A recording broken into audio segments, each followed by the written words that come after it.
J'aimerais encourager quelqu'un ce matin. J'aimerais dire à quelqu'un, lorsque tu vois que tout est noir, ou quand tu sens que les épreuves arrivent, va seul envers Dieu. Va chercher la face de Dieu, c'est là que tu verras.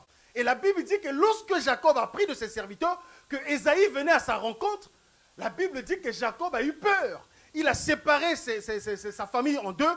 Il a dit que si Ésaü arrive, s'il tue cette partie, au moins l'autre partie sera épargnée.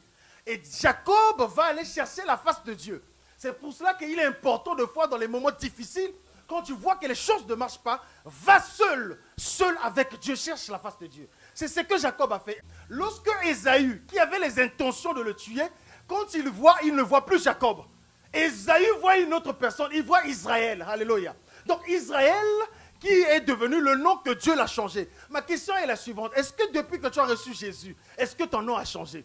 Est-ce que tu as remarqué que quelque chose a changé en toi? Et quand il arrive, c'est comme si il avait ramené une domination devant son frère. Donc de la présence d'Israël, lorsque Ésaü le voit, Ésaü se calme.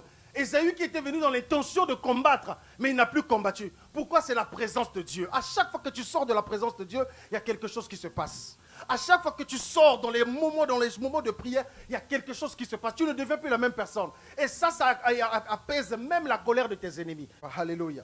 Lorsque Israël est en train de prophétiser sur ses enfants, il prophétise. Mais ce qui m'étonne dans cette prophétie, j'ai trouvé que la prophétie de Judas et de Joseph étaient les meilleures. Pourquoi? Parce que quand il parle de Joseph, il dit que Joseph était le rejeton d'un arbre fertile. Il parle de Joseph comme étant le prince d'Israël, le rocher d'Israël. Et quant à Judas, il dit que le sceptre ne s'éloignera pas de Judas, c'est-à-dire que la royauté ne s'éloignera pas de Judas. Mais en ce qui concerne Lévi, Jacob n'a rien dit de particulier. Mais en ce qui concerne cette tribu qui a reçu le sacerdoce, Jacob n'a rien dit. Il ne parle que sur Judas. Il parle que les bénédictions sur Judas. Et nous savons Judas qui a reçu la royauté. Mais comment est-ce que Judas a reçu la royauté? Il dit que Judas, le sceptre ne s'éloignera pas de Judas jusqu'à ce que le Messie arrive. Le Shiloh, c'est le Messie. Alléluia. Judas n'était pas encore prêt.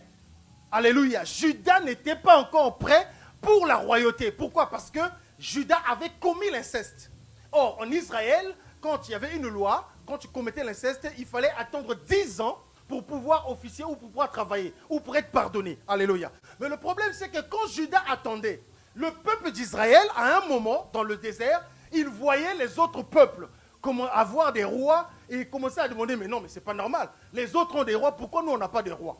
Il commençait à embêter sa mère pour dire que non, nous, on veut roi. Jusqu'à ce que, comme Dieu savait dans son plan que Judas était tombé, il restait encore à peu près 2 ans pour que la punition de Judas soit terminée. Alléluia. Donc vous constatez par là, vous remarquez que Judas était prêt de pouvoir officier, de pouvoir travailler, mais c'est là que Israël demande un roi. Moi j'ai compris par là qu'à chaque fois que lorsque nous sommes plus près de notre bénédiction ou plus près de quelque chose que Dieu veut nous donner, c'est là que les tentations, c'est là que les problèmes se multiplient. Alléluia.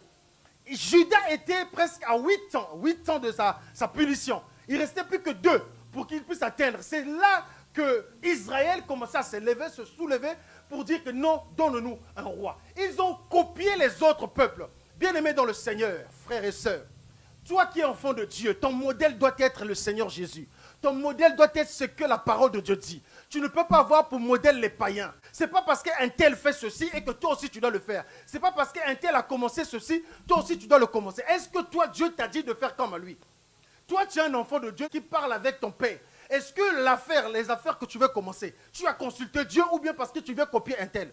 Le problème avec nous, c'est ça. Nous voulons copier toujours les autres. Je veux faire parce que le mari d'un tel est bon. Qui t'a dit que le mari d'un tel... Est-ce que tu es parti dans leur foyer pour savoir si le mari est bon ou pas? Vous savez, j'aime dire une chose. La femme qui est bonne, c'est la femme de l'autre. Le mari qui est bon, c'est le mari de l'autre. Alléluia. Parce que tu en vis, mais le problème, c'est que tu ne sais pas ce qu'ils vivent dans leur couple. Alléluia. Alléluia. Tu ne sais pas ce qu'ils vivent dans leur couple. Ce que je veux te dire, n'envie pas les païens. N'envie pas les gens que tu vois qui sont pour toi comme modèle. Non. Le modèle pour toi doit être la parole de Dieu ou le Seigneur Jésus. D'ailleurs, Paul dit, soyez mes imitateurs comme je suis pour le Christ. Alléluia. Nous devions imiter Christ. On ne doit pas imiter les mondes. Ils ont vu ce que le monde faisait, ils ont aimé et ils commencent à demander un roi. Alors qu'ils étaient plus près de leur bénédiction. À chaque fois que tu es plus près de ta bénédiction, c'est là que le problème arrive. D'ailleurs, Romain dit que le salut est aujourd'hui plus près de nous que lorsque nous avons cru. Si les apôtres, à leur temps, ils ont proclamé la fin, moi je pense que nous sommes plus près qu'avant. Alléluia. Vous savez, ça me rappelle aussi l'histoire de Jésus dans la barque avec les apôtres. La Bible déclare que Jésus commençait à marcher sur l'eau. Et quand Jésus marche sur l'eau, Pierre voit Jésus. Pierre dit que ça c'est un fantôme. Le Seigneur lui dit non, Pierre, ce n'est pas un fantôme, c'est moi. Pierre dit, Seigneur, si c'est toi, ordonne à ce que je vienne. Et là, le Seigneur lui dit, vas-y Pierre, marche. La Bible dit que Pierre a commencé à marcher sur l'eau. Or, quand Pierre marche sur l'eau, Pierre ne voyait pas la réalité. Et il commençait à marcher, il marchait. La Bible dit, à un moment, il commençait à s'enfoncer. Quand il a commencé à raisonner, c'est à ce moment qu'il a commencé à s'enfoncer. Mais la Bible dit que le Seigneur lui a tendu la main. Or, la main, c'est la distance d'un pas. Alléluia. Donc le Seigneur lui tend la main. Pour dire quoi? En fait, Pierre était arrivé près du Seigneur. Alléluia. Quand il arrive près de son miracle, c'est à ce moment qu'il commence à douter. C'est à ce moment qu'il commence à raisonner. Laisse-moi te dire ce matin. Quand tu vois que tu commences à raisonner sur quelque chose, quand tu vois que tu commences à douter sur quelque chose, sache que ton miracle n'est pas loin. Alléluia. Sache que ton miracle n'est pas loin. Lorsque ton miracle n'est pas loin, c'est à ce moment que tu commences à douter. C'est à ce moment que tu commences à te poser la question. Est-ce que, quand tu vois les est-ce que commencent à venir, les pourquoi commencent à venir, dis-toi que ce n'est plus loin.